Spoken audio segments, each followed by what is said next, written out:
জলবায়ুর পরিবর্তন সহ নানা কারণে হারিয়ে যেতে বসেছে দেশের স্বাদু ও মিঠা পানির জলাশয়ের বিভিন্ন প্রজাতির মাছ। এই অবস্থা থেকে উত্তরণে সারা দেশে প্রাকৃতিক জলাশয়ে মাছের অভয়াশ্রম গড়ে তোলার উদ্যোগ নিয়েছে সরকার।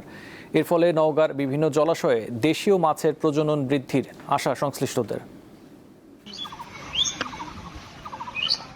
প্রাকৃতিক জলাশয়ে অভয়াশ্রম গড়ে তোলার মাধ্যমে দেশি মাছ সংরক্ষণ ও উৎপাদন বৃদ্ধির উদ্যোগ নিয়েছে সরকার। এরই অংশ হিসেবে নওগাঁয় ১১টি উপজেলায় মোট ৪০টি মৎস্য অভয়াশ্রম গড়ে তোলা হয়েছে। এর মধ্যে শুধু রানীনগর উপজেলায় ৬টি মৎস্য অভয়াশ্রম রয়েছে।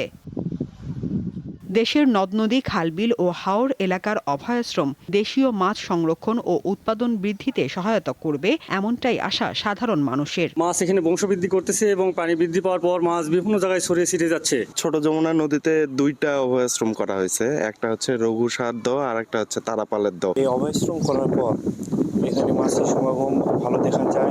এলাকার ছেলেপেলে হিসাবে পর্যবেক্ষণ করতেছি যেন অবৈধভাবে এখানে কেউ মাছ না ধরতে পারে। বর্তমানে সারা দেশে 400টির বেশি স্থায়ী ও অস্থায়ী অভয়াশ্রম রয়েছে বলে জানান সংশ্লিষ্ট কর্মকর্তারা। অভয়াশ্রমগুলোতে নির্ধারিত মৌসুমে মাছ ধরা বন্ধ থাকলে উৎপাদন বৃদ্ধির পাশাপাশি বংশবৃদ্ধি ও জাত সংরক্ষণ করা সম্ভব বলে জানান তারা। সীমানা পিলার দিয়েছি এবং এই এলাকার মধ্যে কোনো রকমের মাছ কেউ ধরতে পারে না। কেউ যদি ধরে তাহলে আইনগত আমরা তার বিরুদ্ধে অ্যাকশন নেই। মৎস্য সম্পদ রক্ষায় এবং বিশেষ করে দেশীয় মাছ রক্ষায় এটির কোনো বিকল্প নেই এবং সামনে আমরা যৌথভাবে আরও কাজ করব। সারা দেশে দেশি মাছের কার্যকর অভয়াশ্রম গড়ে তুলতে সচেতনতা বাড়ানোর তাগিদ দেন সংশ্লিষ্টরা। সাদিয়া চৌধুরী, দীপ্ত, বার্তা কক্ষ।